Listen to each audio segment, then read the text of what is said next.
Hello, everyone. Yui here, and I'm back with another audio commentary, this time for Paul W.S. Anderson's 2002 masterpiece, Resident Evil. That's fucking right. We're just getting this stuff started. Hoping to do all these movies, so we'll get right into it. You can listen alongside this as a commentary for your copy of the film, or you can just listen to it as a regular podcast. I'm going to do a countdown if you want to sync up. And yeah, here we go. 3, 2, 1, go.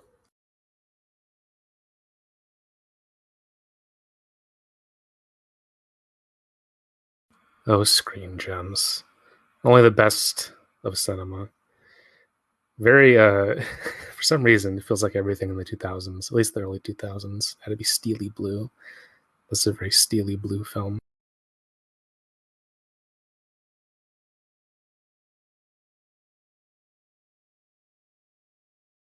I think this is the only one of these movies that doesn't start off with the "My name is Alice" whole prologue, which makes sense because it's the first one. But instead, we get this prologue, which is very similar actually to the one in the original Resident Evil 4, where you have this like kind of narrative montage, and the games have that as well, like the early ones, I guess. I think 3 does, right? I don't think 2. I think 2 just plays out the cutscene. Profit generated by military technology, genetic manipulation, viral. Okay, it's all this shit. I mean, it's funny how in like a post-pandemic world, I guess these movies are, I don't know, more substantial. Uh, I mean, they've always been substantial to me.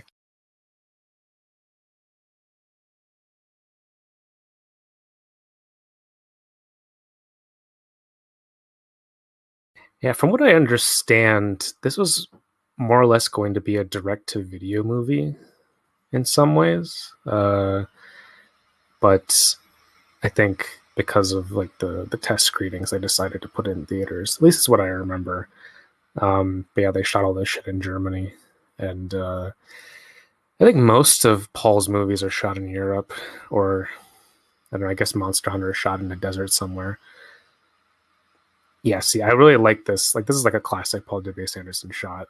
Just the slow fucking pushing on some symmetrical ass fucking underground location and with the close-ups of the virus.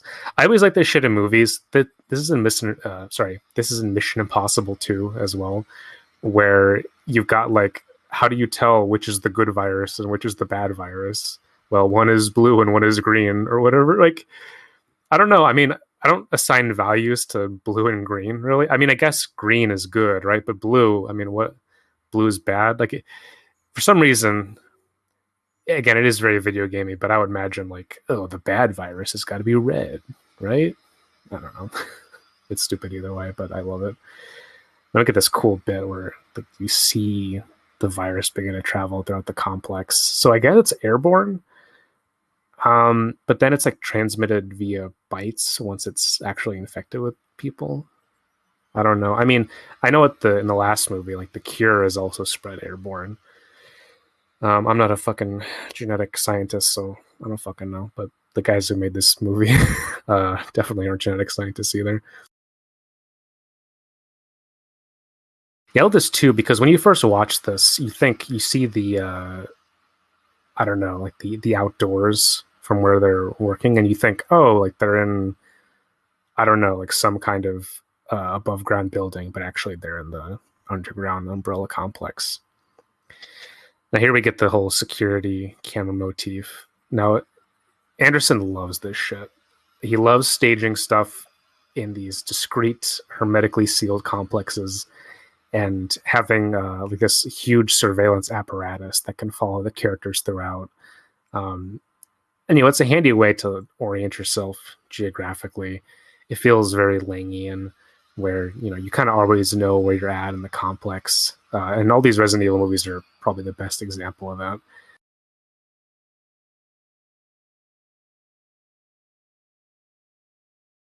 I actually think this opening bit's quite effective. And I think even people who dislike this movie will give it some credit here. I think this suspense bit is quite good. Because, you go into this, and I think a lot of people who never played the games, they don't even really know what a Resident Evil, what that is, right? So to start it off with this, which is somewhat reminiscent of like a disaster movie or Speed, like that beginning with the elevator, I think it's a smart decision because it orients you in a way that like you're just stable, like you're as an audience member, you don't really know what's about to happen because you're like, okay, what is going on? Like, who's looking at what? Because you're seeing the perspective of the Red Queen AI, and then but you're also like in with the scientists and everyone in the Hive. So you're not really sure, like, all right, are these people good? Are they bad or whatever? I mean, I suppose they're employees at the end of the day, but if you're making bioweapons, I don't know, you're kind of a piece of shit. So in retrospect, I don't feel too bad for these fucks because they're all fucking white collar or whatever. Yeah, this whole bit where he smashes the glass with the axe and like a tiny little chip comes out. I think that's cool because it really emphasizes like all it takes is a tiny little bit for the virus to get out, and then everything's fucked. Yeah, look at these strong cobalt blues. See this bit right here. This very much looks like Speed. I'm guessing this is a miniature. Yeah, it must be. It feels like one. Yeah, this is so terrifying. Can I tell you? Whenever I get in an elevator, I always think about this scene. I'm just like, please God, don't let me die. And like it's so irrational, right? Because most elevators have all these safety protocols, but I don't know. We have AI now, so as soon as the AIs get control of the elevators, we're fucked. I think we're really fucked. Yeah, that is interesting. I didn't even think about that. Yeah, within the space of 2024, AIs and viruses and these movies begin to feel like feel relatively sober genre pieces.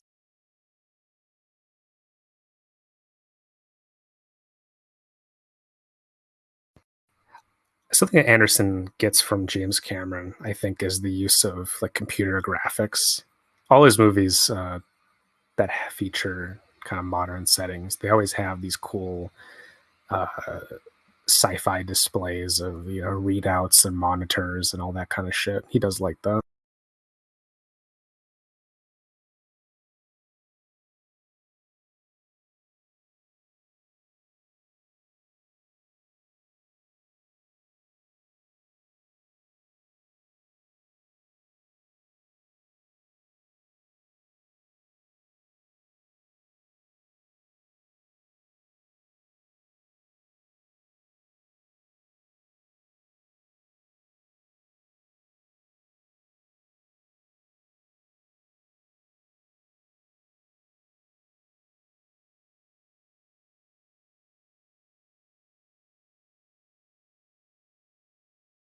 Yeah, can I tell you, if you want to be the person who squeezes through the goddamn kill elevator?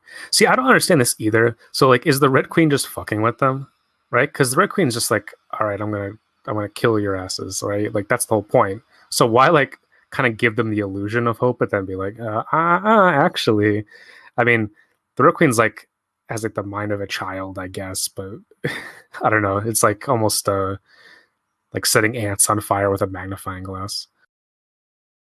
Now that reverse camera trick with her falling towards the floor is really effective. Like I think it looks perfect, and I just love simple stuff like that. Oh yeah, she gets decapitated. Oh, and we get the Mila eye shot. Yay! I'd be clapping, but you probably don't want to hear that in the audio. Yeah, that head decapitation. These movies are all. I don't know. I mean, they're all pretty fucking gnarly, but I like how they're not always like gross out, crazy, fucking, whatever, like body horror stuff. I mean, they are, right? They have a lot of that, but I don't know. I'm not like super squeamish about that shit, but these movies never are really gratuitous in a way that I think a lot of zombie movies are. You think about like Return of the Living Dead and those sequels, like, they're very much for genre heads who are like, I want to see all the fucking blitz and gore and people skin peeling off, and that's cool and all, but also, I don't know. Personally, no, thank you.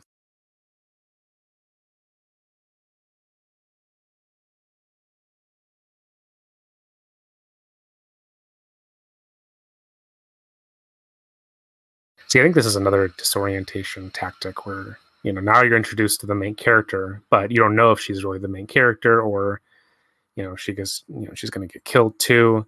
There are flashbacks to stuff that, you don't know about. You're like, what? Also, those flashbacks are fucking very 2000s. Look like a goddamn fucking new metal, gothic metal music video, which is awesome.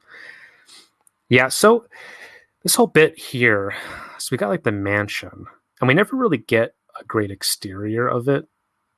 And I don't know if they ever call it the Spencer Mansion. It might be in like a display somewhere or whatever. Um, yeah, it's like a little bit of a nod to the games, I guess. I mean, the way this is shot, it all looks magnificent. I almost wish in some ways that, I don't know, like maybe that we spent more time here. Maybe we got like a zombie in here or whatever, but we're just kind of immediately thrown into what's going on. See, this is a great visual trick right here. How do you know who she is? Well, like her handwriting with that, right? Like that's like these great visual close-ups of gestures, I think are awesome.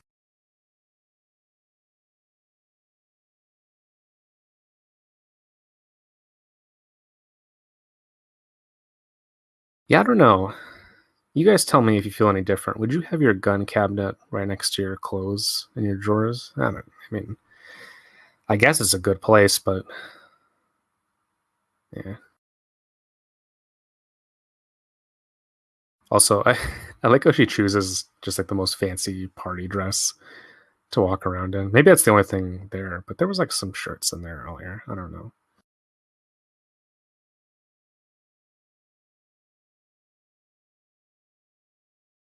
Yeah, this stuff is cool, right? When you get these big like mahogany floors and fucking, I don't know. It all feels very much not so much like the first game, but more like the remake of the first game, which is a masterpiece. And then yeah, we get basically like this classic Paul W. Anderson commando squad just bursting in the frantic editing and the slow motion and all that shit that he loves. Um, yeah, I think a lot of people when they watch this movie, they're kind of with it up until this point, and then they're like, okay, well now it's just a dumb action movie or whatever. But frankly, this isn't that different from the games. I don't know. I mean, I'm more of a cinephile than a gamer at this point. But I played all those early Resident Evil games, and this movie's pretty fucking close to them. Like, it's not the same thing, right? Like, it's not Leon and Claire and Chris and whatever. You get that in the sequels, and it's kind of disassociated from its original context, which I think pisses people off. But here, you do get the environments, the imagery, the vibe, right? The vibe is here. Um, so yeah, I feel like this gets unduly criticized, especially where you're trying to like say like, oh, this is nothing like the games. That's pretty close. I would argue. Um, and I don't know, like these movies did have an effect on the games themselves. So and maybe people would say it's a bad thing, right? Oh, the movies made the games too action oriented. I get that, but also I don't know, it didn't last forever, right? Yeah, see, we got this fucking goddamn Marilyn Manson new metal. Uh, Despite him being a bad man and a shithead, I gotta say his score for this movie is quite good, I think.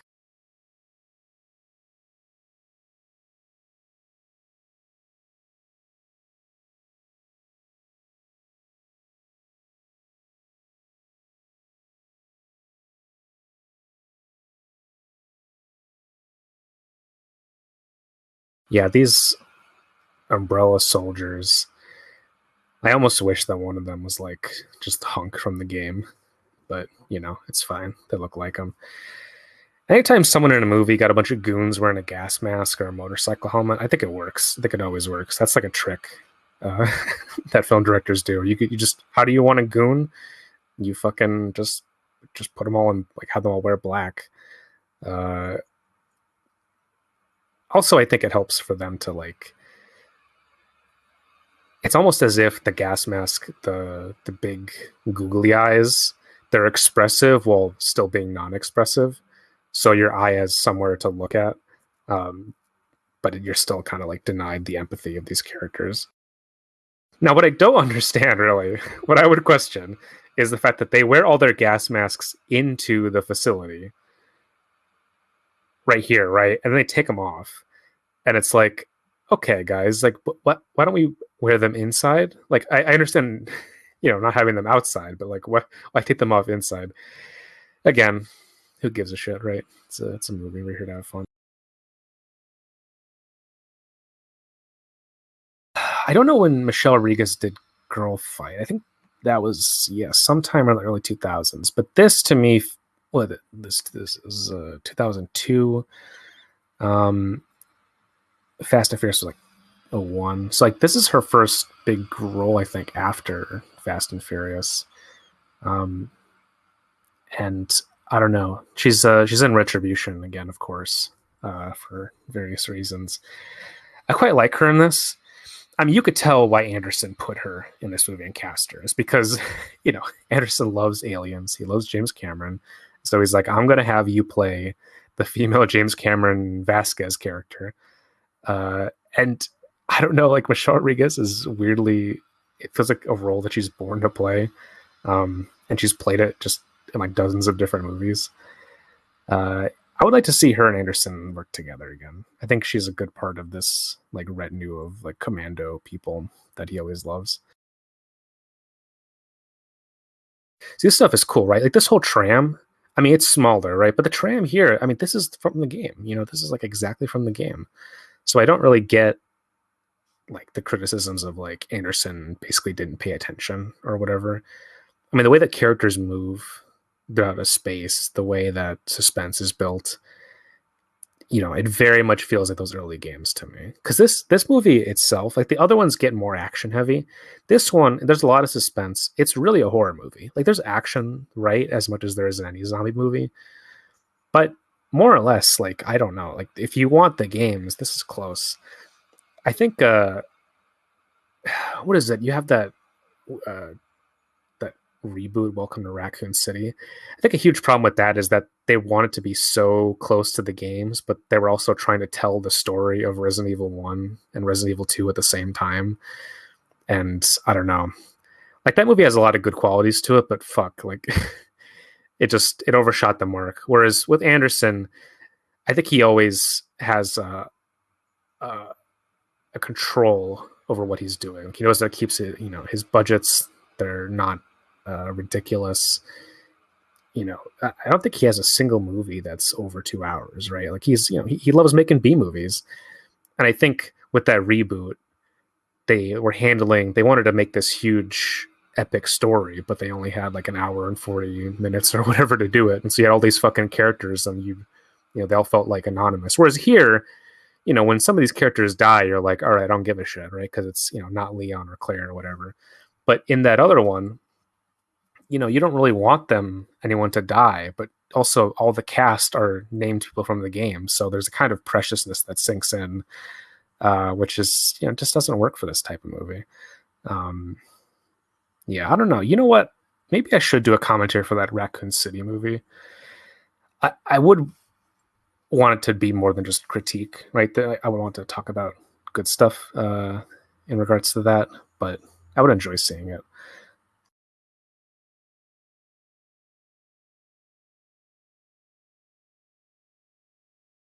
So I don't get this either. So there's gas in the Umbrella facility that kills people, but the gas that Mila and this guy gets hit with is just like amnesia gas, or maybe it's the same gas but like a lessened form. I don't fucking know.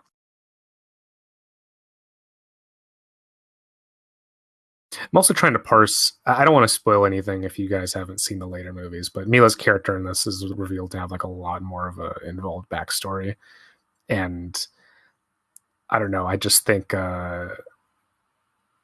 it's interesting here. She's more or less a cipher for the audience, um, and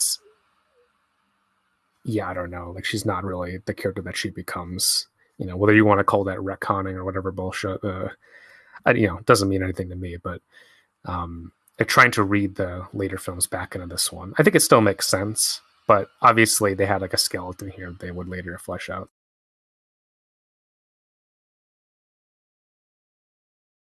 Here we go. Here we got all the monitors and stuff. This is like a bit De Palma-esque, like the cinema of security stations and I don't know, checkpoints, all that shit.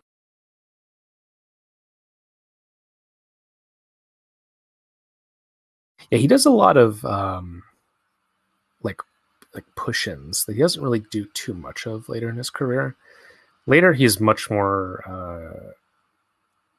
I don't know. Like here, he's still kind of in like his music video, like Tony Scott era a little bit. Tony Ridley Scott. But later, I think he's much more frenetic and honestly more patient too, at least with the setups to how he's arranging his characters. Like here, you have this Michael Bay-esque, long lens. Like he's just turning the camera over and over to add momentum to people talking, which works, right? It's a little bit like, okay. Yeah, so it's just Mansion here. It's not Spencer Mansion or whatever. Yeah, I don't think Spencer isn't a part of these continuities with these movies. See, these graphics are great. This looks like fucking Superman 64. This rules. This fucking rules. So I know like America, the U.S. government has a bunch of underground facilities and mountains and like what Raven Rock and shit like that.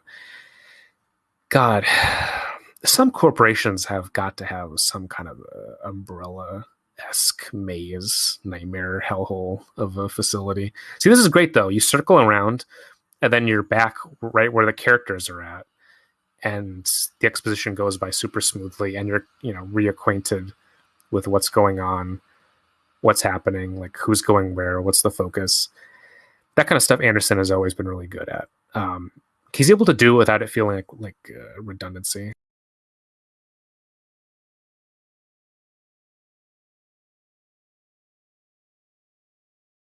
So was this nerve gas, complete unconsciousness of anything, secondary effects, memory loss. Okay. Yeah, it's like, why that and not the killing gas? I don't know.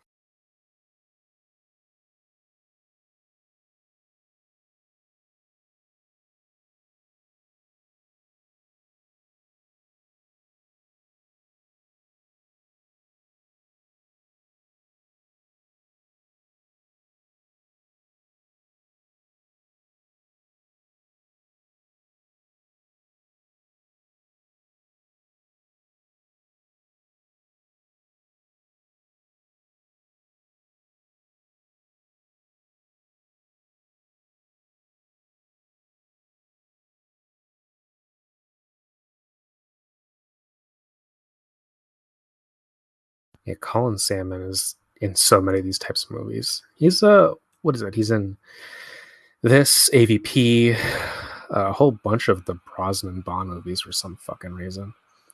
Mortal Engines, London Has Fallen, Punisher Warzone. I don't remember him in that. The Bank Job. Yeah, he's in some good stuff. Anderson should bring him back. He had him in Retribution again for obvious reasons. I quite like him. He's really good at playing these like stern, no nonsense characters. I feel like we have a dearth of actors like that who can just play a type super effectively, and you're like, oh yeah, that guy. I like this guy.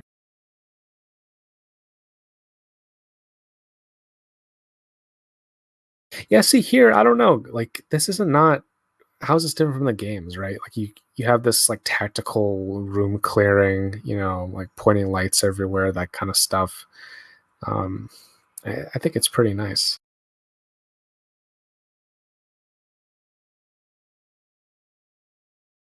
Now, the weapons that they have, I don't know exactly the names of all of them, but I know one of them is like the G36 or whatever. Like this is the classic era for like big dumb sci-fi guns with just a bunch of shit strapped onto them, like fucking cubes and lasers, and they have like heat shields and shit like that. We just need to keep doing this. Like I love how you could just create a sci-fi gun by just putting a bunch of shit on a regular gun.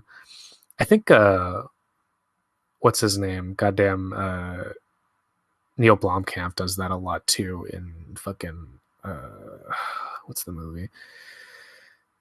Not Chappie. Oh, Elysium. Yeah, you kind of just have like an AK-47 with a laser put onto it, which fucking rules.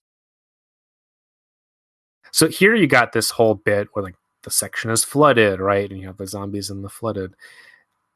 This is like classic stuff to me because you have all these sets they built, and then each of the sets is demarcated by a certain environmental factor. So you got here's the water room, there's the room with all the dogs in it, you know, there's the underground part with all the stored zombies. Like there is this segmentation where the movie has levels just like the game. I think that's cool. It's Anderson's great in these about translating video game logic into movie logic. Uh, so he sticks to the spirit of the game, I think, rather than the letter, which is the way to go. He's making adaptations, right? It's not just because like if you just did the game over again, you would just have a bunch of video game cutscenes. You already have that. I mean, at least for me, I always want to see something different. Um, would it be nice to have like Leon in this movie or something? I guess, but he shows up later and he's great.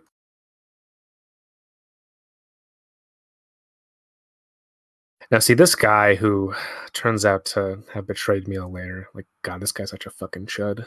I don't know. Like, he's just like has zero charisma. He's trying to do this Thomas Jane type thing. He's awful. He's so fucking bad.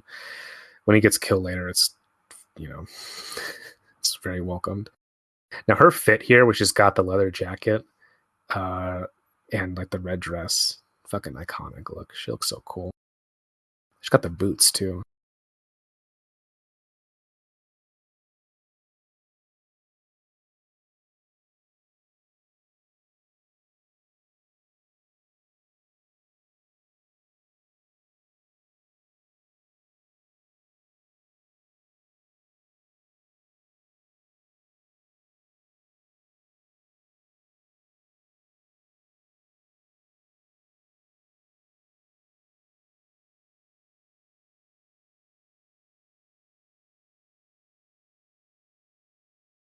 All right, this bit here, this bullshit jump scare. I mean, he even like pushes in. You could have just held on the same frame, but instead he, I don't know.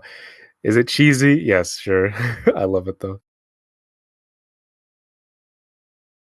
So here we go too. We have like the mission time and all that. That stuff's great. Well, in a way, when Anderson has the map here in the movie, when you get these refrains of the map, it's almost like in the game where you check your map to find out where you're going, right? It's never explicitly stated that's what it is, but I think for the audience, you get that same experience. Now, this whole little set is cool. It's kind of neo-expressionist to get the smoke on the floor, all the like Geiger-esque pipes and these weird goddamn Hellraiser rectangles.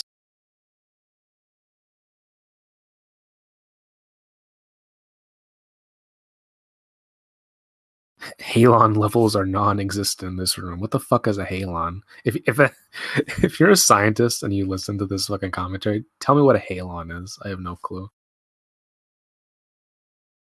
I can never tell what's just bullshit sci-fi movie jargon and what's a real thing. It's impossible. I think for that shot earlier, that wide bit where he's kind of like craning the camera up, I think there's like a mirror in the background that makes the space look bigger than it is. And that was also a thing that James Cameron does in Aliens that a lot of people never notice.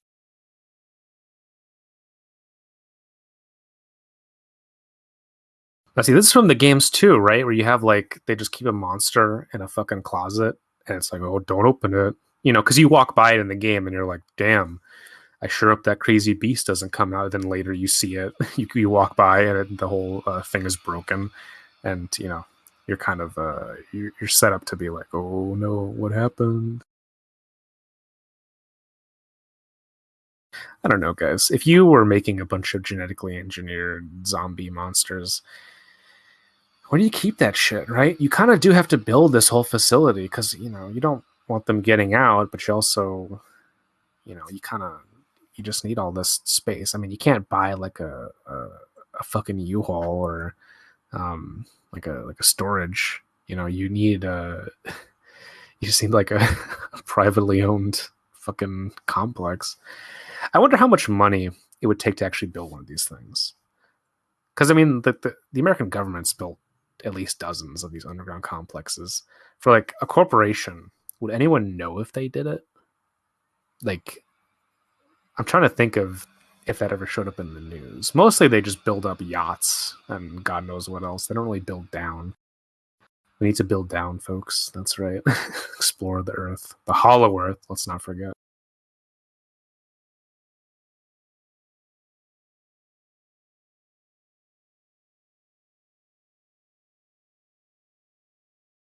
Now, see, Anderson loves doing this shit. He loves having like a point of view character, and then the commando squad they all go forward and they get killed. The point of view character stays back, and then she's the one. It's usually a she who ends up surviving.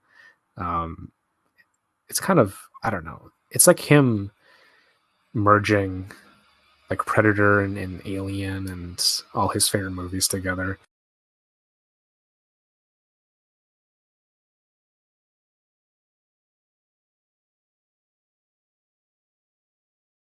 This whole bit with the laser room was wonderful. Just love this. I mean, this is iconic, right? Like, I don't know. When people see this, right? Like, this is an iconic thing from this movie. I mean, they put it in Resident Evil 4 where he's jumping through the goddamn lasers. I think it's wonderful. I don't know. I haven't played the RE4 remake. I wonder if it's still in there. I hope so.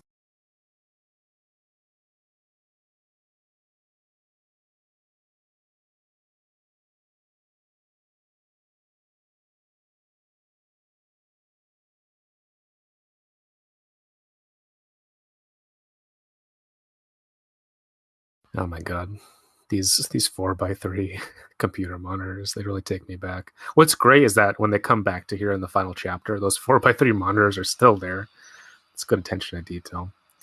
I almost miss those, right? Before everything became 16:9 widescreen. You just had these square ass computer monitors playing goddamn Quake 2 on them.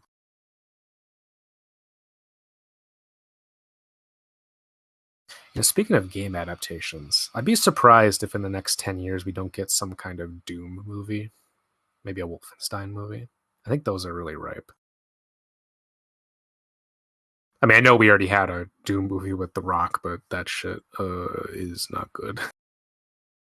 Although, funnily enough, that is a movie that feels very like that rips off Paul W. Anderson so much. Like it's literally a copy of this movie. Now that I think about it.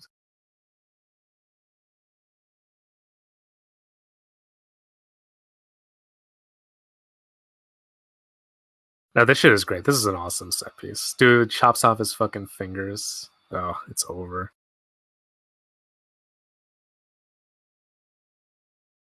Ugh, oh, it's so gruesome. Oh my god, her head. Sorry, I don't mean to laugh at such terrible stuff, but I've seen this movie so many times. Like, it just like this is a classic thing too. Like a guy just intensely staring at a computer. I'm trying, I'm hacking into the system, and meanwhile, like all his buddies are just getting destroyed. Now, see, this shit's fucked up. Where like the laser, he tries to jump up, and the laser fucking like follows him. Like he's like, nope, you ain't getting away, motherfucker. Now this shit right here, when he gets, it just becomes a whole grid. He just gives up. He's like, yeah, I ain't dodging that.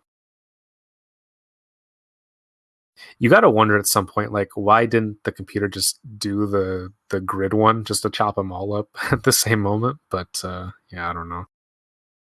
I'm not a genius AI.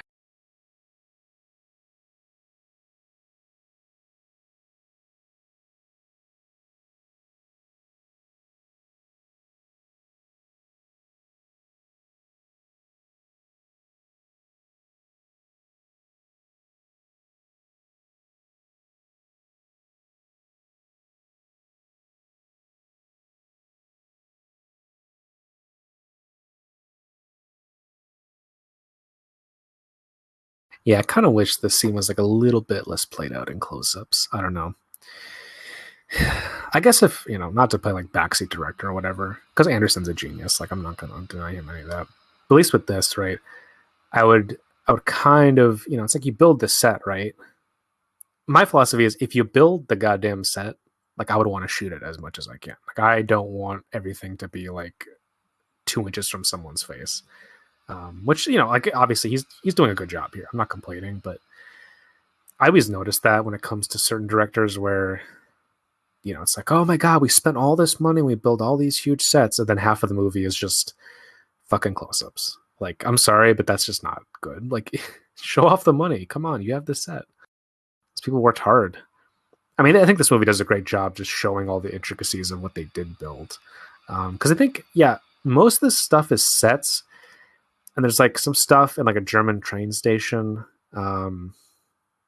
And I think that's it, really. Like, it really is a set-bound movie, and the sequels get much, much more larger and wide-ranging and naturalistic, I suppose. Oh, this shit's cool too. I always wanted one of these things as a kid where it's a computer, but you have it strapped to your wrist, so you're just kind of like typing on a tiny keyboard. I suppose it's a technology that only really made sense up until the mid 2000s. I think it's cool. Would I want that instead of a goddamn smartphone? Maybe. I don't know. I like keyboards.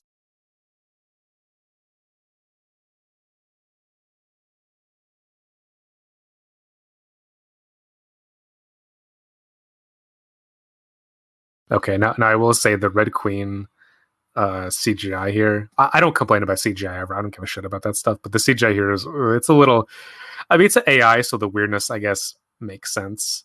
But man, it is. I don't know. I mean, you know what it is? It's almost like she just has this like bloodshot eye kind of thing. Oh, because it's the Red Queen. Don't you get it? I don't know. Yeah, it's a little bit. Yeah.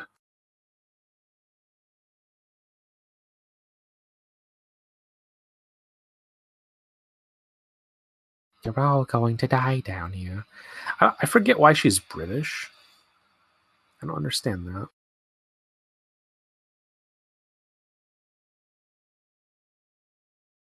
Oh, I know why. Because it's fucking.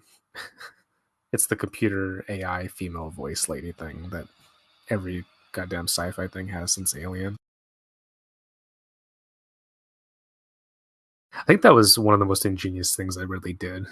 He just like wait, did Ridley? Yeah, he did. Yeah, it's in the first one. Yeah, because there's like the self destruct sequence, like when the overhead AI voice lady is just uh like a disenchanted sounding, British woman.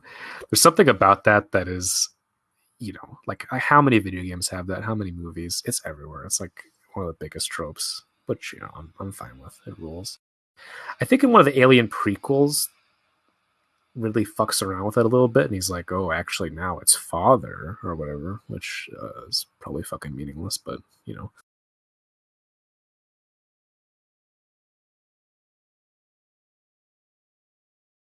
Oh, I did this once, like using a knife to get out dirt from underneath your fingernails.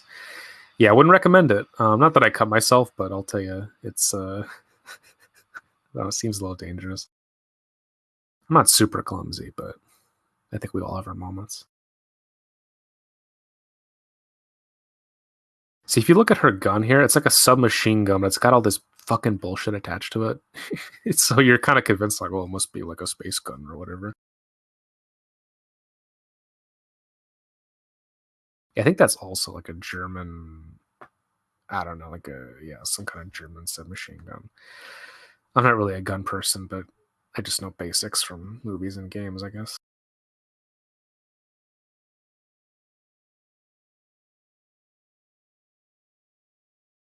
Something I think that's underrated about Michelle Rodriguez is that she does have this like androgynous quasi butch performance style, like the way she moves, the way she uses her face, like she does have that. And something that the Fast and Furious movies really get away from is they try to make her more into like this victimized mother s character, which I don't really. I mean, like that's okay. Like I don't have any opposition to that as a concept, but it almost feels like they don't really know what to do with her. So they're just like, all right, well now she's going to be, Vin Diesel's girlfriend, and yeah, I think those films have a problem with like no character can ever really die, and everyone has to serve some oblique purpose.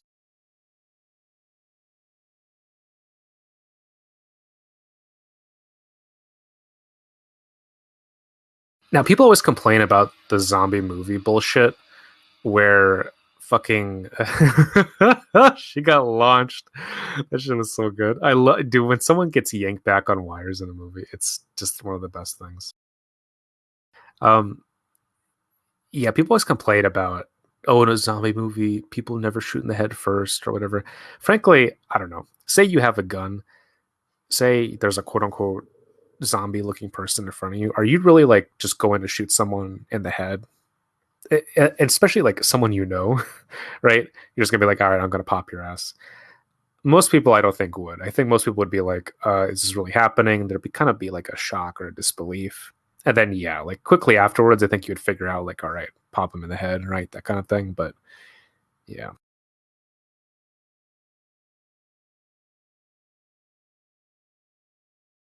the interesting thing about the Resident Evil 2 remake is that it kind of de-incentivized head popping. I got through most of that game on hardcore with just shooting zombies in the legs. That was so much more productive because when they're crawling on the floor, you can just walk around them. That's no big deal.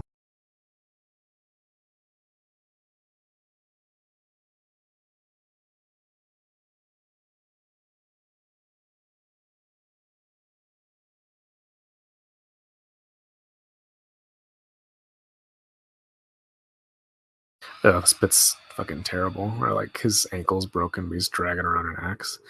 So here, right, he's dragging around the axe. Is that just from memory, right? From what he's been doing? Has he been dragging that around everywhere? Um, I mean, like I know in some of the games the zombies start to like later with like Las Plagas and stuff. They can use melee weapons and crossbows and all that shit. But here, yeah, it's an interesting idea. I wonder, how do you guys like your zombies? Can they use weapons? Like how fast are they? Because here, these are like classic. These are pretty fucking slow, and they always seem to get fast when they fucking get within striking distance and they just charge, right? But yeah, I'd normally I prefer, I would say like slow, but still pretty uh, effective zombies. Tight corridors, that type of thing. It's always more compelling. I feel um, more than anything. I feel like zombies work best as like an indoor threat. They feel very domestic to me, or at least like the kind of siege and like Night of the Living Dead where they're trying to get in the house. Um, when zombies are just like running around out in like a field or whatever, like in the goddamn 28 Days Later movies, where it's just like, all right, I'm in the countryside and there's like a zombie running after me. That shit, I mean, I guess it's still scary, but it doesn't really feel like the zombie mythology that is built up around it. There's something kind of lost there, I feel. Oh, that explosion. Fuck yes.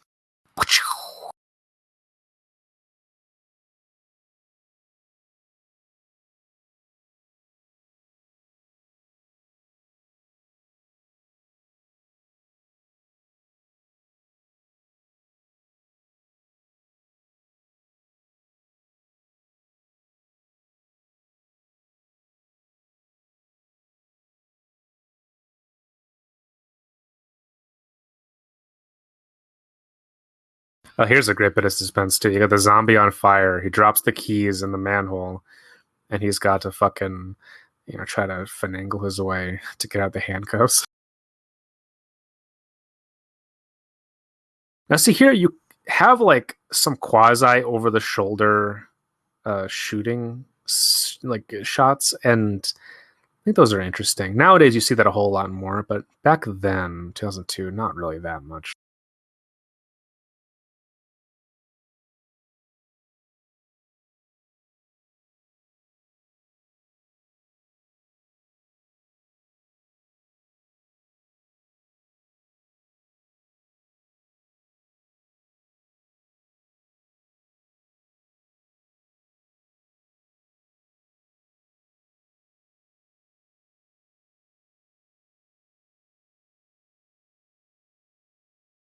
Oh, my cat's with me.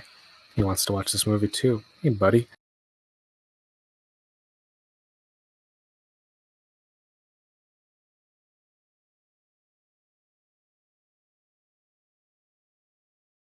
Yeah, see, this movie really milks the hell out of this, like, trying to get through a fucking thing on a terminal. You know, it works.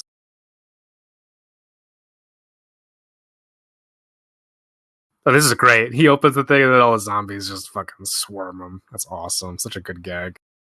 Yeah, his ass is dead. He's so fucking. It's just over.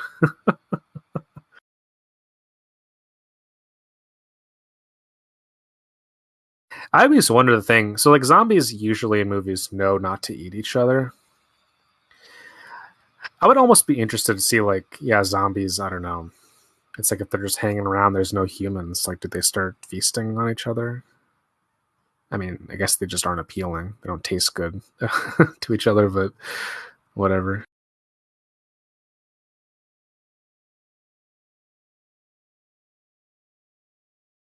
Oh boy. Yeah, the liquor. Here we go. Down, down, down, down. This, yeah, see, we need to go back to movies with fucking industrial music scores. Man, that's so, like, so many great movies that have that. Hardware has an excellent score, the 1991 movie.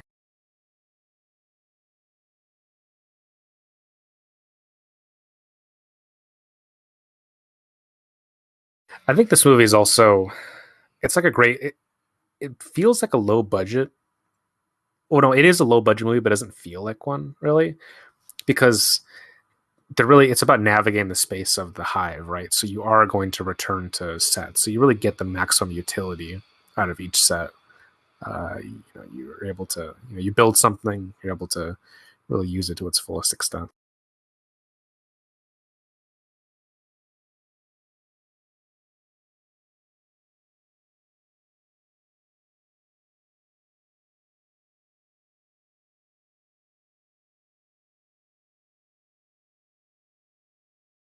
Yeah, Anderson shot this in 185. I think this is his last movie in 185 because Mortal Kombat, the first one, is as well.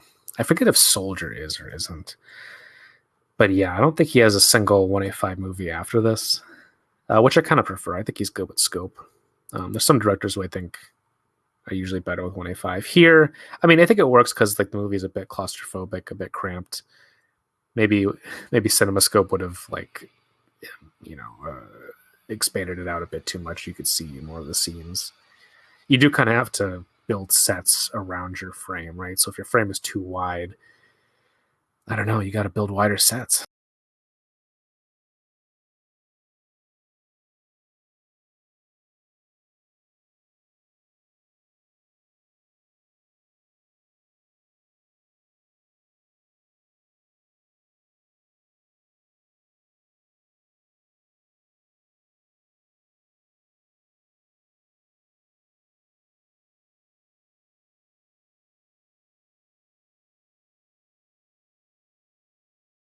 So, you know, this is great because what you have with the dogs here, I think they're mostly CGI'd later in the series, but here, I think what they did is they just fucking like took some like hairless dogs and just fucking coated them in like some meat and shit. I don't know, like some makeup, but they look really sick.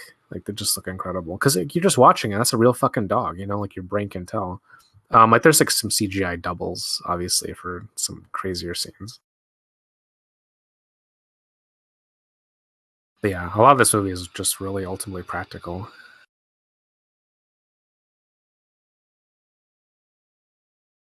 Oh yeah, here we go. We got step frames. Yeah, you don't really see that too much anymore in modern movies. A lot of people tend to avoid step frames for slow motion because they think it looks bad. I don't know. I've always thought it looks great. You see John Woo, he uses it all the fucking time. Oh, see, this is like a classic game thing, right? Oh, the enemy on the ground has like a weapon, but you don't know if he's alive or dead, so you're trying to go pick the thing up, but you know.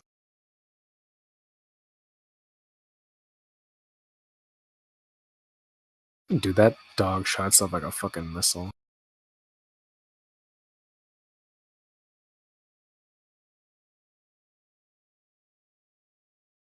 Oh my god. All the doggos.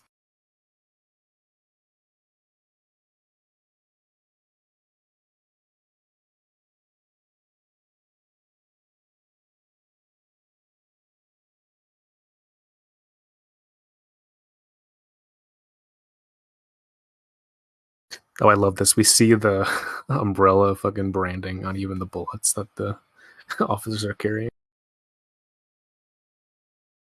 Oh, this shit fucking rolls, dude. Yeah, she jumps off the wall and fucking karate kicks the fucking dog. Come on, man. How can you not love this shit? It rules.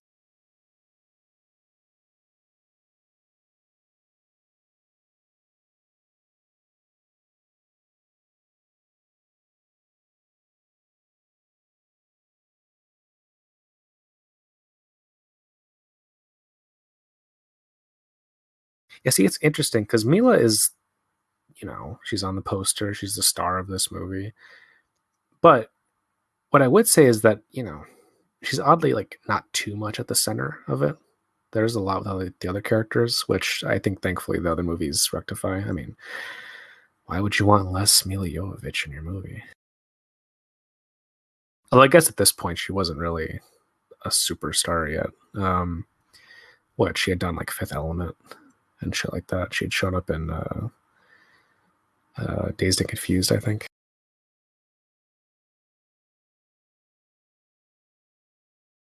It's interesting to compare her to someone like Kate Beckinsale, who I think very much saw the Underworld movies as like paycheck movies, where Mila fucking, I think she just digs the hell out of making movies with her husband. So also, I think she just enjoys doing action stuff. She's very acrobatic, which is nice. Like, I think so many people tend to view these types of movies like, oh, it's a burden, oh, it's trash, whatever. It's what I got to do for a paycheck. Which that attitude always puts me off. To me, it's like if you want to do something, don't have this bad faith about it. Just go for it.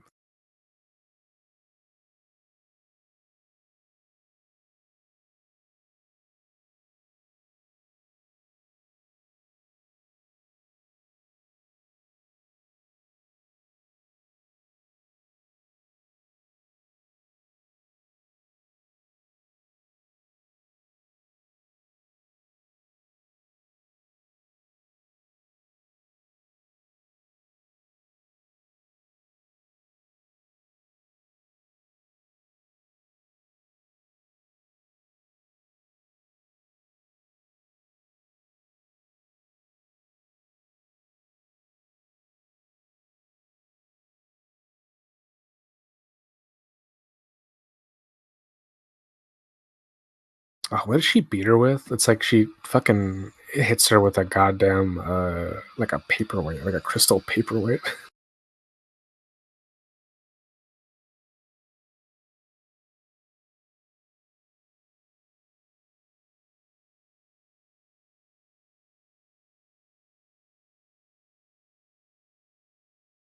Yeah, all this flashback stuff. I got to admit, I love this movie. The flashback stuff, it's a little bit sketchy. It's a little bit sketch. I don't know. I get it. I don't think it's terrible. It's a little bit clunky. I think once these movies became more about like the Alice journey and whatever, I think they, I don't know, they were able to do that type of storytelling better.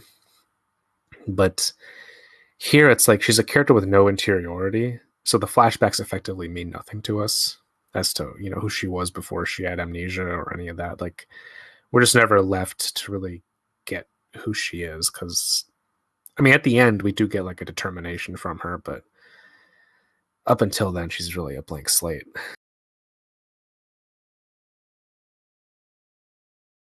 I think it's interesting how from the second movie on, Alice really just has this persona of like I'm a fucking persistent badass and I'm just gonna run roughshod through anything in my way.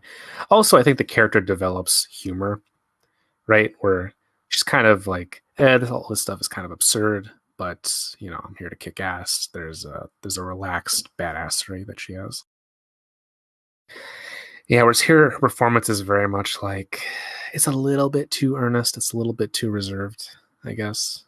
I mean, it's still Mila, so praise to the goddess. But yeah, I think with any first movie in a series like this, you always end up having these teething problems where no one has really figured out anything until you do the second one, and you're like, oh, that's how we're supposed to do these. And so,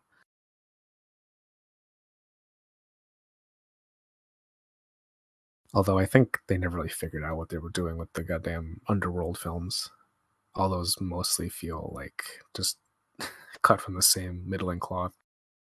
I do like the third one though. The third one is very Vampire the Dark Ages. If any of you have played that role playing game, it feels very much like that. Just vampires and werewolves fighting it out in the ye olde times.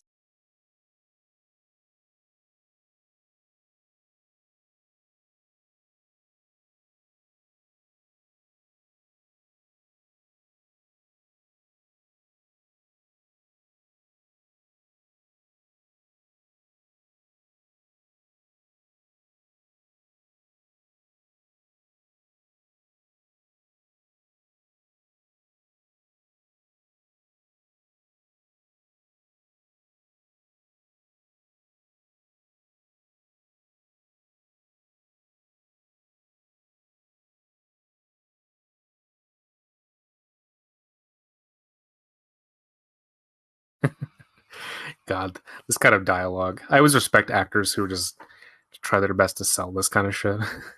It's a dead end. There's no way out of the Queen's chamber. I mean, feels a bit silly, but I fucking love it.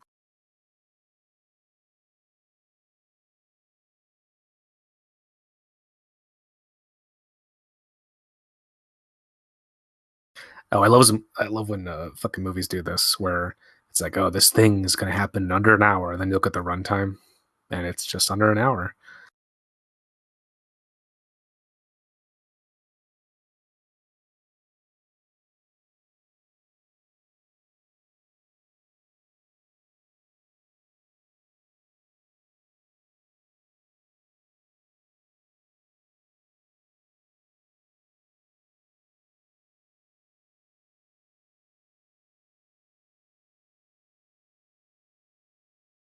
Yeah, here's the point where Mila really takes over the film for the better.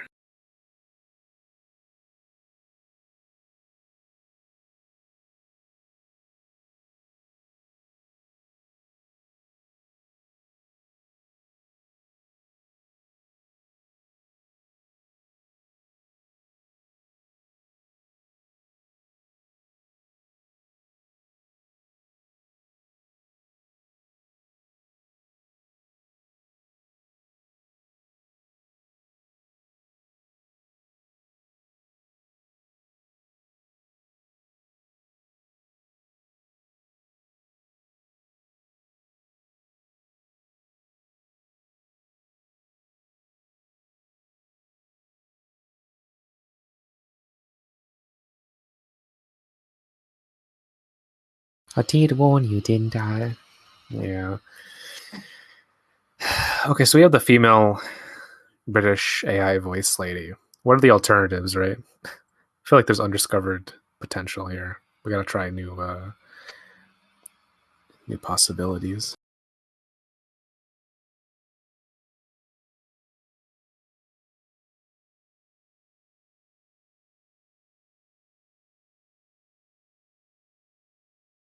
Now, this whole shit about like, oh, when you die, there's still electricity in your brain or whatever. I get that. It's like kind of like quasi zombie shit. Okay, cool, cool, cool, right? I don't know if that's real. Like, where the you're telling me there's fucking electricity in my brain weeks after I die? I don't. I guess so. I don't. I guess it doesn't have anywhere else to go. It just stays stuck in there.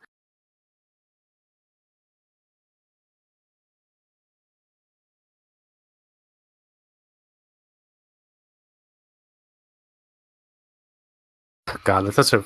It's a fucking trailer line, like the most basic of needs, the need to feed, like that. The fucking trailer just, God, it's so funny. You can always tell these things with movies, where it's like, all right, what's the line we put in the trailer?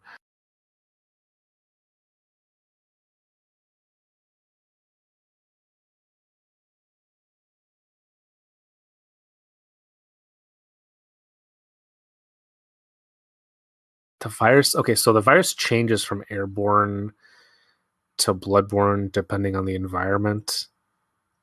I definitely get that. Also, like that is incredibly stupid. But that is beyond stupid because it's like, how do you control that? Like, you really don't. I mean, I guess that's the point. Is that Umbrella's stupid? They don't know what they're doing. I don't know. If I was a scientist, I'd be like, maybe we should stick with airborne or bloodborne or something, right? Like, I don't want both because if it's both, like you're fucked. Like, what are you gonna do? And if it changes from its environment, I mean, I guess all viruses technically do undergo mutation depending on their environment, but this, it just seems like all right, it just does what it wants.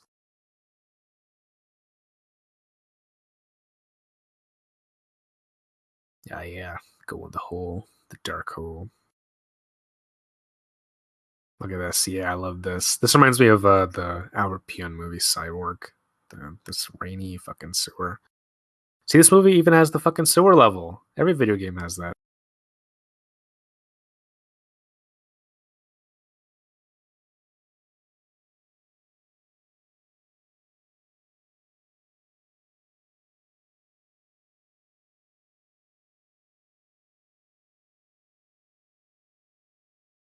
You know, as a child, I always had this persistent dream.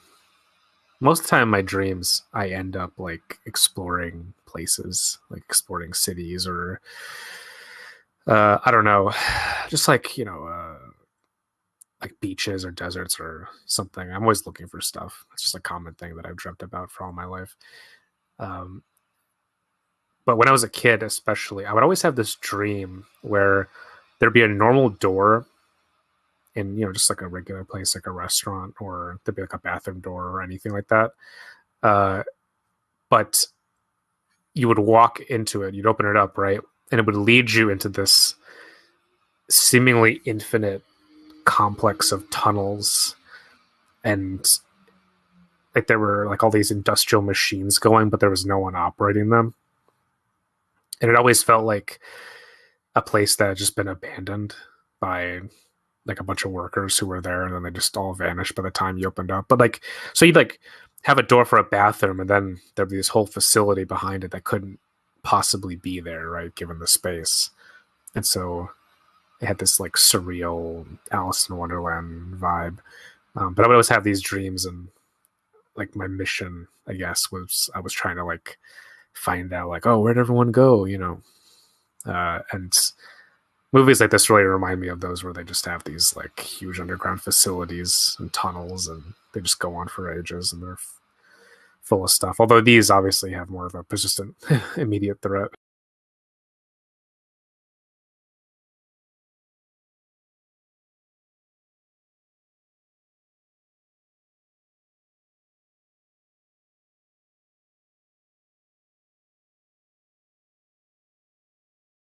Trying to figure out what the turn time on zombies here is. Seems to be like less than an hour. Seems to be pretty fucking uh quick relatively. I don't like those zombie movies where it's like you get a bit of blood in your eye or whatever, and then suddenly you're fucking infected like instantaneously. It's just stupid to me. I'm like, what the fuck is that?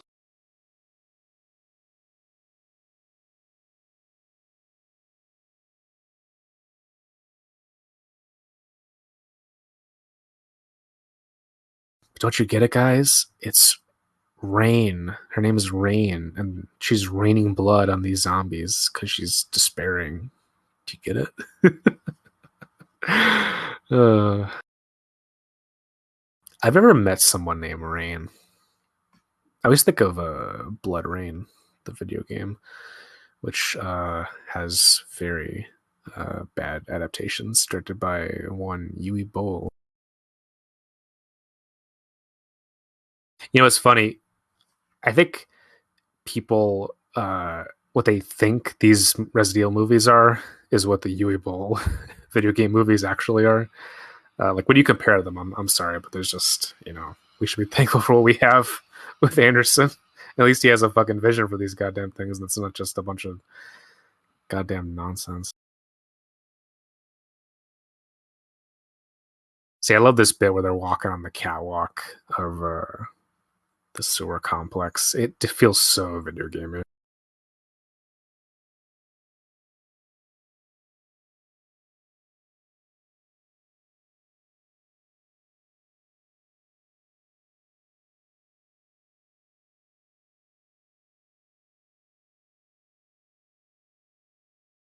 Yeah, dude, you're done. It's over. Just leave him. Leave his ass. You know.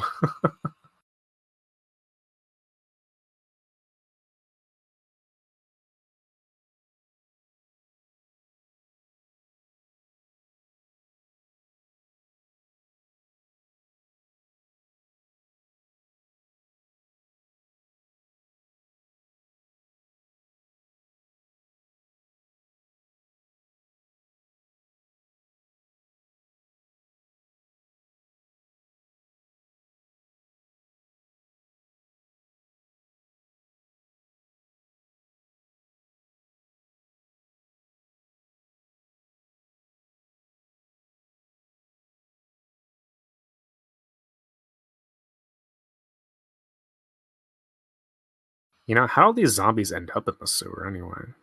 I don't know. I guess life finds a way.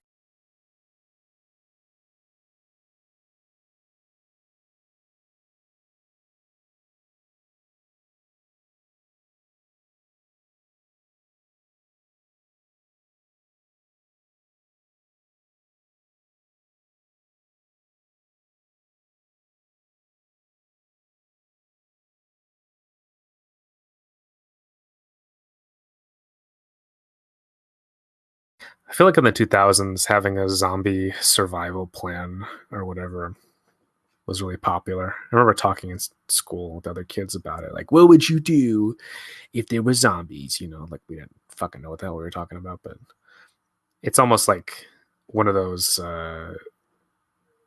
like speculative, you know, like there's movies where it's like a premise and then you think, what if I was in Die Hard? You know, that type of shit.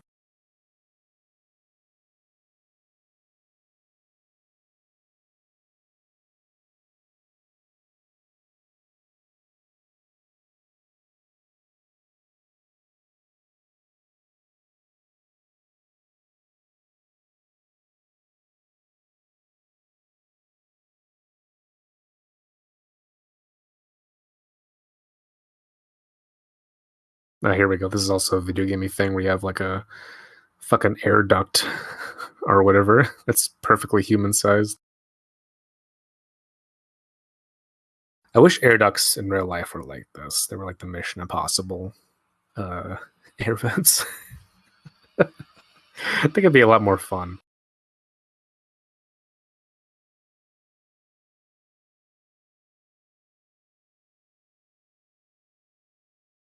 Guess you could justify it by saying, "Oh, we need extra air. We need all the air we can get."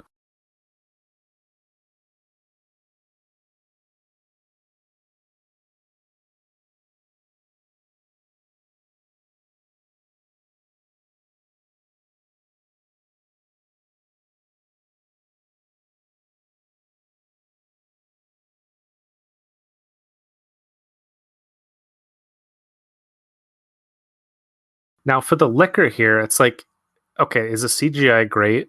It is definitely not great. Uh, I don't mind it. You know, it's totally cool by me. What's weird is that you can see in some scenes they built like you know, an animatronic liquor, right? I kind of wish they used it more, or at least had a more effective balance, because I think it would have aged a bit better. I mean, who cares, right? At the end of the day, it doesn't fucking matter. But it's like for such a low budget movie, it's like if you would build that kind of thing, you know, I would just hope like you would use it more. I love animatronics and practical effects and all that shit, so it would just be fascinating to see. I wonder if there's any pictures online. I should probably look them up. I guess it's like the fetish for, you know, like the Cecil B. DeMille style of filmmaking where we built this whole fucking thing, you know, that kind of stuff. And yeah,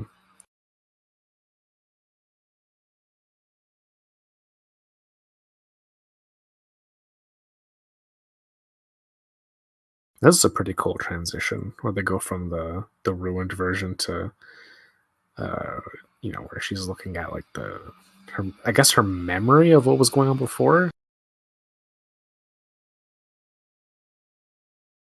Oh my god, it's a white rabbit. Alice, do you guys get it? Whoa. I'll tell you what, Anderson is never exactly a subtle filmmaker, which is why I like him. Fuck subtlety. I don't give a shit about that. Blue for the virus, green for the antivirus. Right, remember, guys. Remember, guys.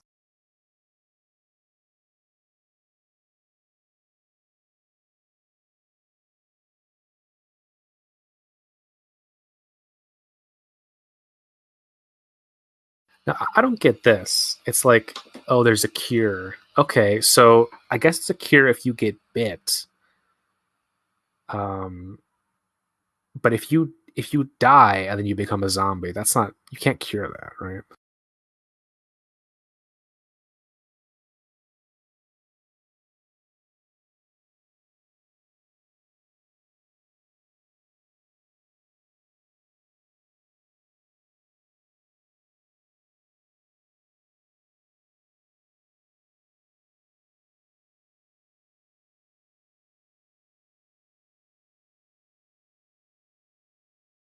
Yeah, I gotta admit, all the male characters in this, outside of my man, are just all kind of doofy.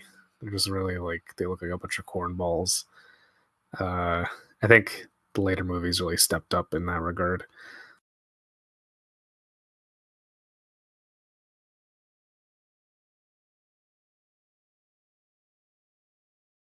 This is great where you have like all the water reflections going everywhere. Must be hell to work in.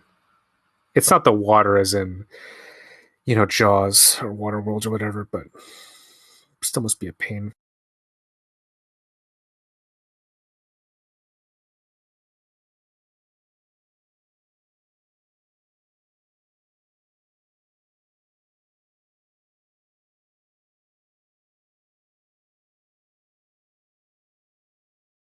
Now, see this shit too, where we now get like his flashback. I don't know.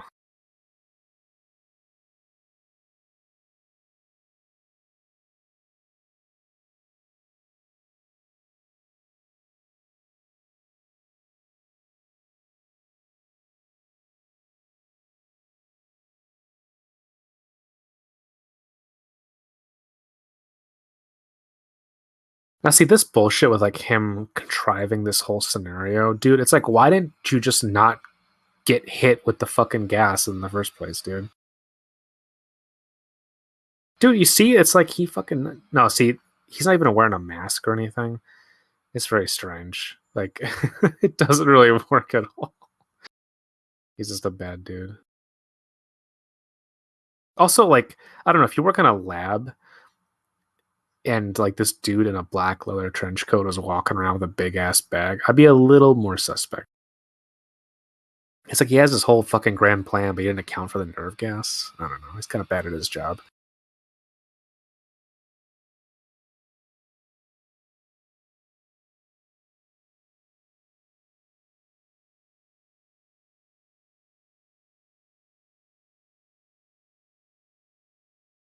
Now, every time in one of these movies where you have like the traitor character, they always suck. There's never a good version of this, I feel. They're just always bad. Like, obviously, they're bad in terms of the story, but I feel like it's never really satisfying.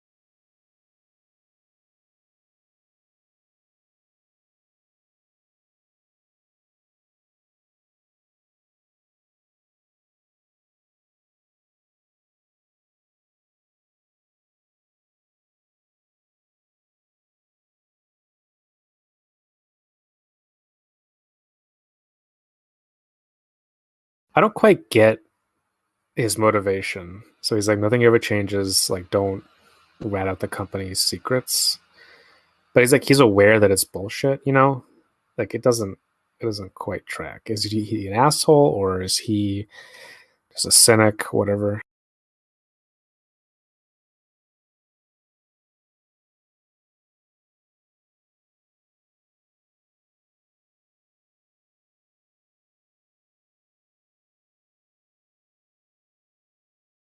Man, I don't know what kind of accent my man has. It's like Australian, is German. I don't know.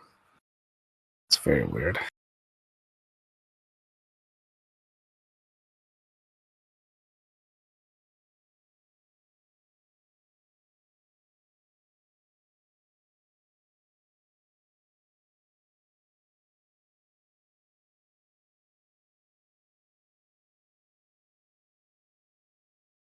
See, this whole light thing, this whole schema down here.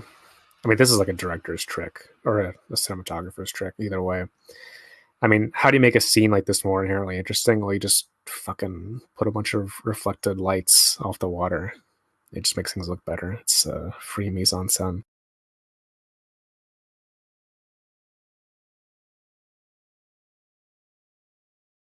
Oh, I like that detail where after all this, she throws off the jacket. It's pretty good.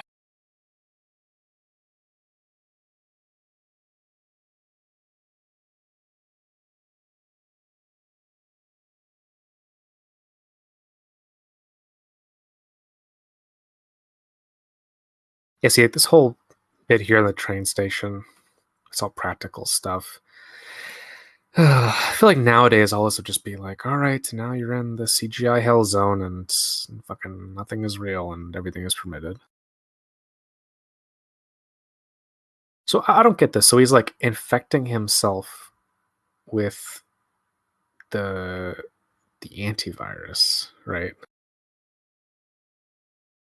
But then later he gets bit by the yeah. So he's already bitten. So he's given himself the antivirus, and I guess it's like then he becomes G or whatever. And then in like the second movie, you're kind of supposed to be like, oh, what does he become? But it's like, no, he's a fucking prick in this. He's an asshole.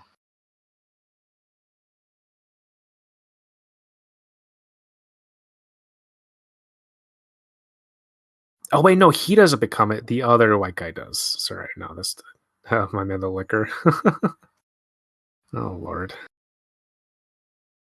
I always love that shit where like the liquor knows where the camera on the computer monitor is looking, so he's like, ah, mean mugging, look at me, ain't I a stinker?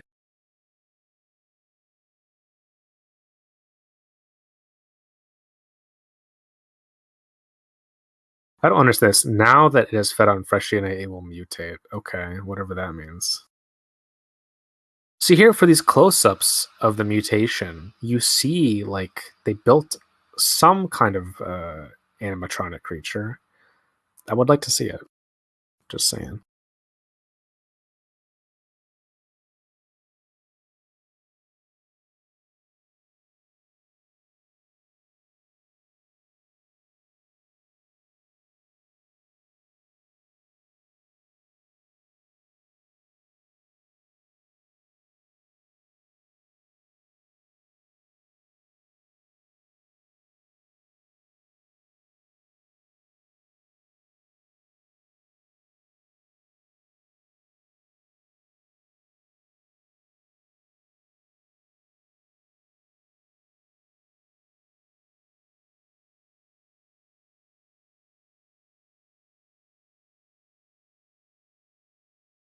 Oh yeah, I've got a 20-minute countdown, and that's also a 20-minute countdown till the end of the runtime.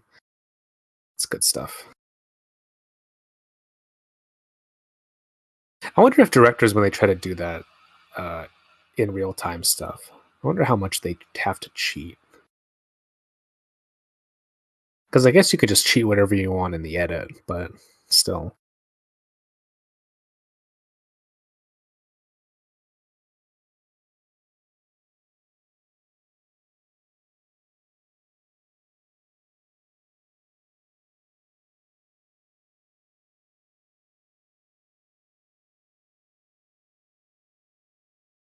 I see here, right? Here we go. Here we go. The fucking here's the animatronic, right? It looks great. It looks wonderful. You can't do all like the acrobatic stuff that the liquor does in the game with it, probably, but I don't know. I feel like you could do a fair bit.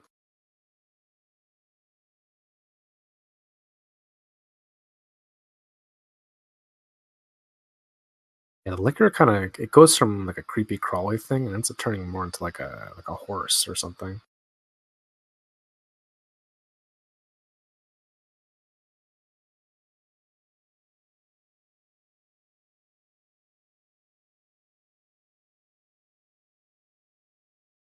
Yeah, I don't really understand how that works. Like you smash the computer and then suddenly there's a blackout. I don't fucking know. Technology, how's that shit work? I'm just a passenger.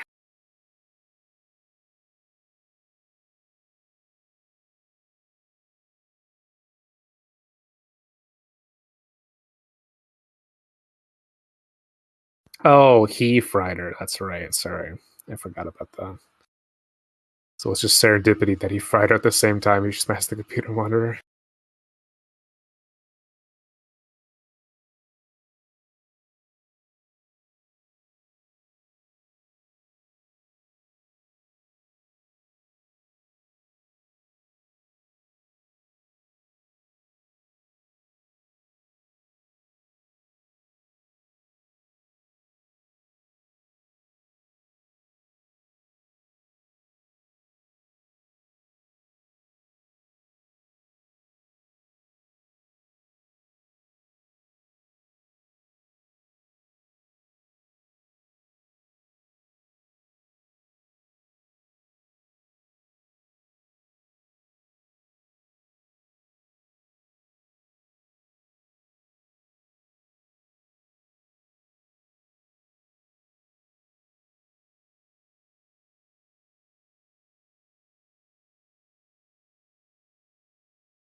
I'm missing you already. Hell yeah, let's go. Yeah, Mila's got she's got like a dirty blonde hair in this. Then later in the movies, she gets more and more brunette. I'm not really sure which one is her real hair color. I guess brunette.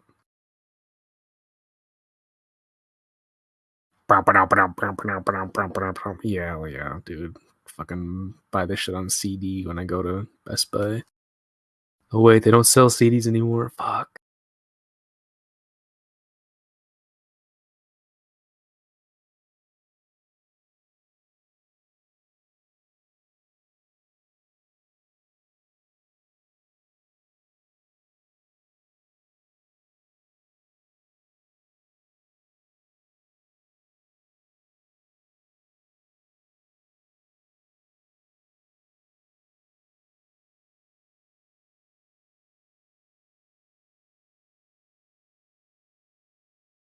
Yeah, see, this is straight out RE2 where they're zooming on the goddamn track out of the facility.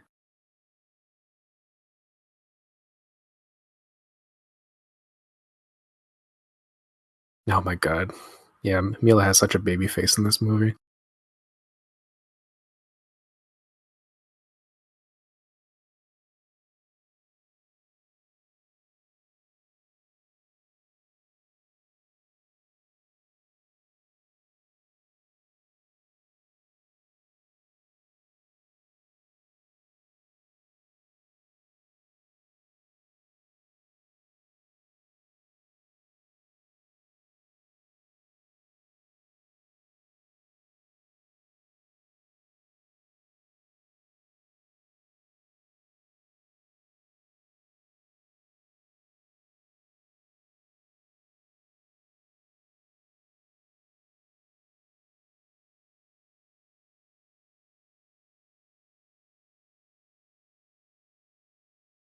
I see this whole gag where she's like, I don't know, she's fucking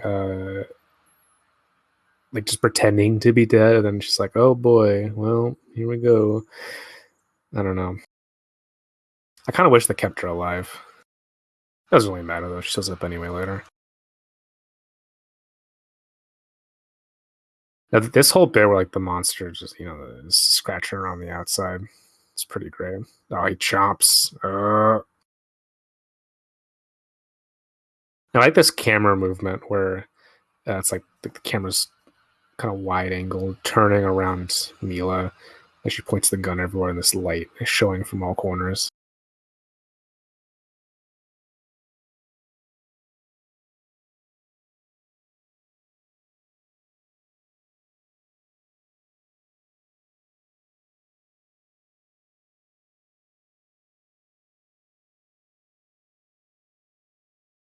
Yeah, see, for these close-ups, yeah, you do get to see the animatronic. Looks awesome. Oh, you got the sparks everywhere too. God, just fucking give me more movies with sparks. When was the last time you saw a movie with a ton of sparks in it?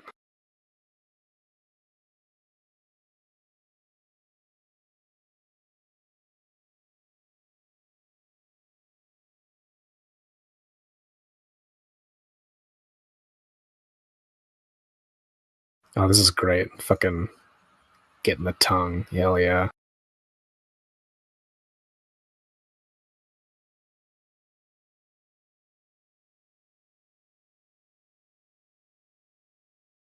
Yeah, it's over, my dude. It's over.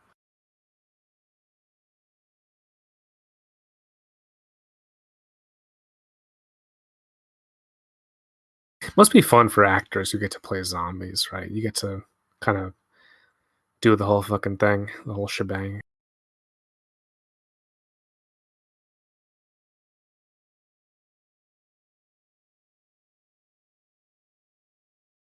Yeah, see, you get it set up here, right? Where you open the doors earlier, and then now you open them back up. Everything is kind of utilized in that way.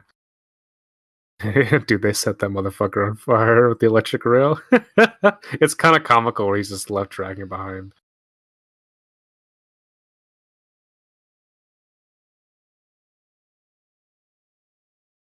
Oh my god. Yeah, that fire is like a gif. The fire is like a gif that it just plastered over the creature.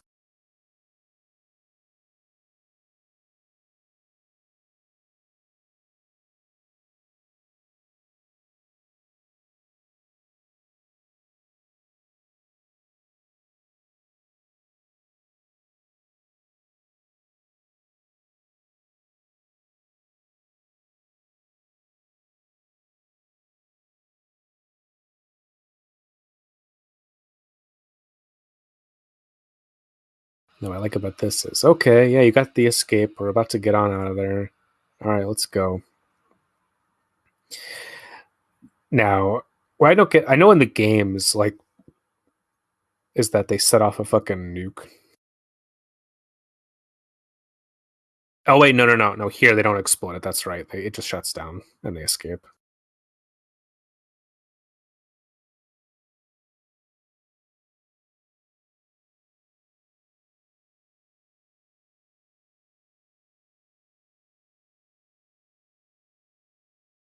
Yeah, see, with this guy like turning into Nemesis in the second movie, I don't really get this whole like, oh my god, she feels bad because they were soulmates or whatever.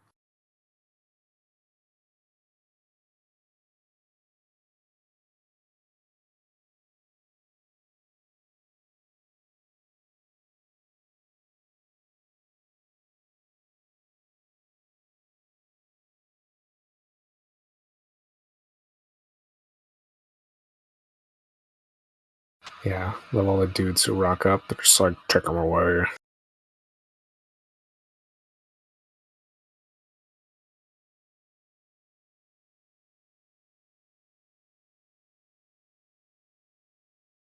Yeah, see the Mila of later movies with her goddamn psychic powers and all that whole shit. That Alice, she would have just run roughshod over these dudes. I want him in the Nemesis program, dude. It's the most fucking video gamey bullshit.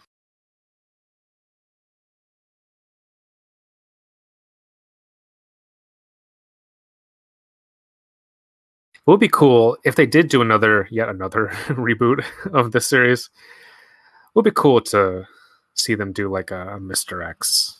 I would like to see that. Because they do Nemesis in the second one, but we never get Mr. X.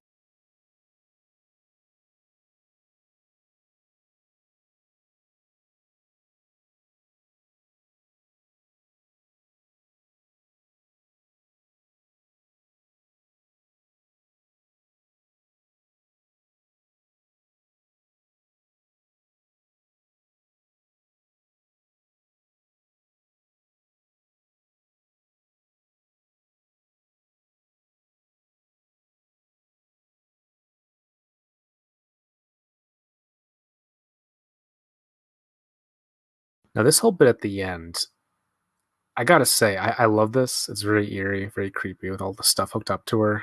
Very painful. Ugh. Yeah, it's really terrifying. But I gotta say, I don't know if there was reshoots on this movie. This does feel like reshoots. Like they were kind of like, oh hey, we actually got something here, so let's set up a sequel type thing. Oh dude, having like needles injected into your fucking head. Not cool. Not cool.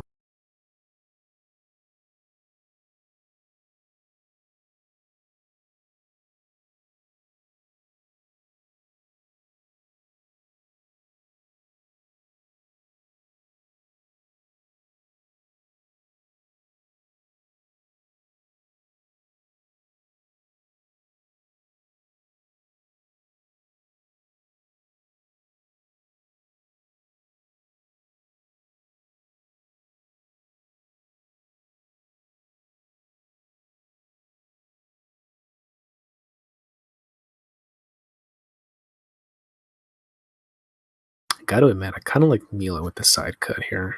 She should bring it back. It's in season.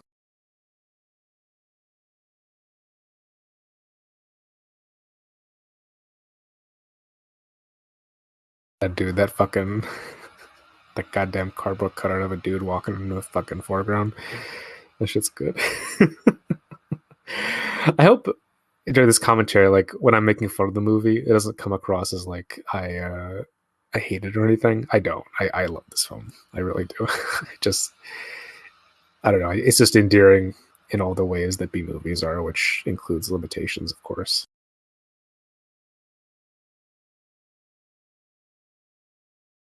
God, I wish hacking was this easy. You could just stick a needle in something and just kind of fucking, and then you're good to go.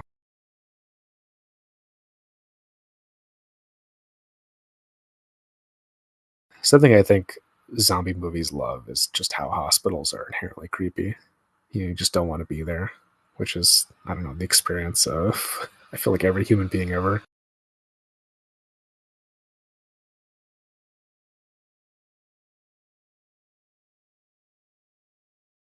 I will say, though, for a sequel tease, this is much more involved than what you usually get, right? What I like is that, um, there's like a patience through which it is. So it does feel more like a proper ending than just like, hey guys, number two.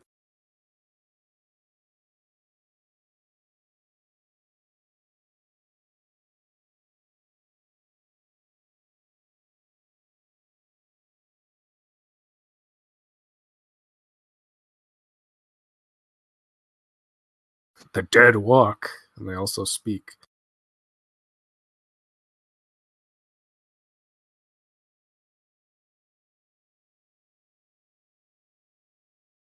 That's great.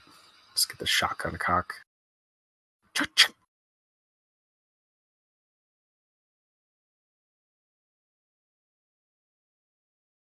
Yeah, having this huge, big, expensive, lavish panning shot. This is good. This is good. We're just get the whole full scale everything. I mean, this looks quite expensive too, So it's like fucking kudos to everyone who got all that going on.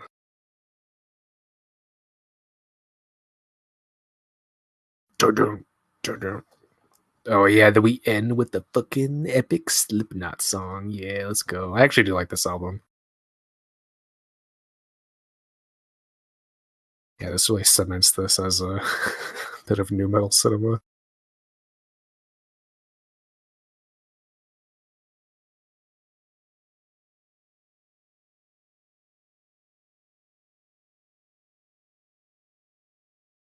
Oh, Lord fucking help us. We got 6 minutes of credits here, boys and girls.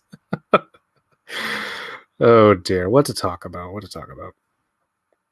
I mean, I don't know. If you're listening to this, I feel like these movies they have defenders now, but there's also people who have always loved them, and then there are the people who just hate to watch them or whatever, just because they're like, "Oh, it's so bad," which I don't agree with at all. In fact, I don't think anyone should do that for any movie, not just this.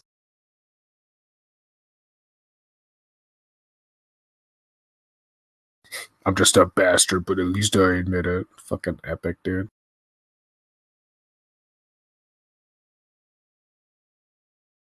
I think this is different from the album version.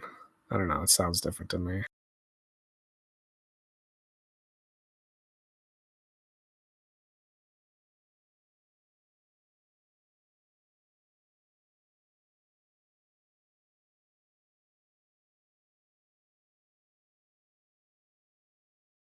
You know, there's supposed to be a Paul W.S. Anderson movie later this year. Hasn't really gotten any news yet outside of like the standard, production stuff. But apparently it's finished, I guess, or at least in post production. I hope we see a trailer. I don't know. It's been like 4 years since we had the last one, and I just always enjoy his cinema. I feel like his last movie, Monster, got a bad shake because of the whole COVID of it all. And they tried to like do this shit where they were like, "Oh, we're releasing it," and then just theaters were ready, so it's kind of fucked up.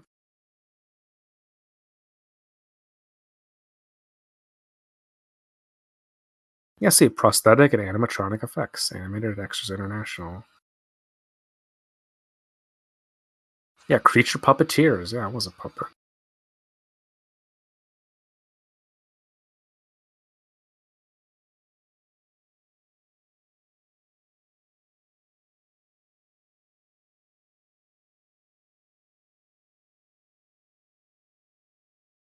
I do worry about Anderson as a director, right? Because movies are such events now. Everything has to be this huge fucking event. I do wonder if there's room anymore for just B movies like this. Which to me, like these are the types of movies that I love the most, more than like the big glossy or whatever. Like that's fine and all, and those can be great, but I love the smaller pleasures of pictures like these. I think they're more expressive. I think they're more formally interesting, and I think Anderson is one of the best at them. I just hope that he doesn't. I don't know. I wonder in the future. Is it possible that he comes back and makes another Resident Evil? Yeah, maybe. Right? Who knows?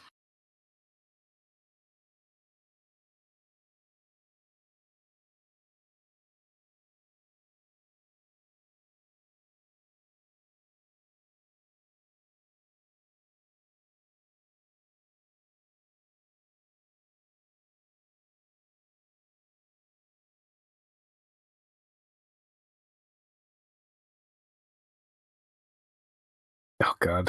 Yeah, this music is not good. Oh dear. What are we gonna do, folks? The early 2000s are a special time for many reasons. Don't give it to me. Come on, man. I laugh at it. Oh, sorry, I laugh with it, not at it. That was a slip. Oh dear. Soho cyber scam. Whatever that is. I don't know what a cyber scam is.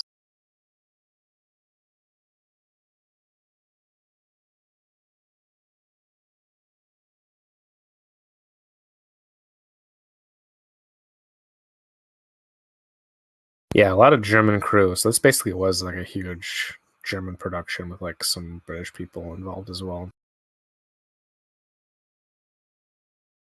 And Doberman dogs, yeah. End sequence unit. Roadhouse Productions Toronto. Yeah, I see. I see. Music Council. See, I that's how I think it's reshoots because there's this whole separate credit thing going on.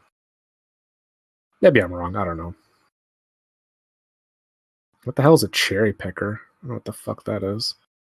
But they're getting credit for it.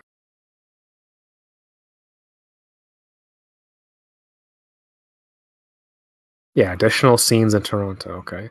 Existence, Fistfuck, Cyanide 260, Wall of Death, Torched, My Plague, New Abuse Mix, Something, Invisible Wounds, parentheses, Dark Body, Supplementary Soundscapes, written and performed by Junkie XL. Okay, I didn't know that. Good for him. He's had quite a career.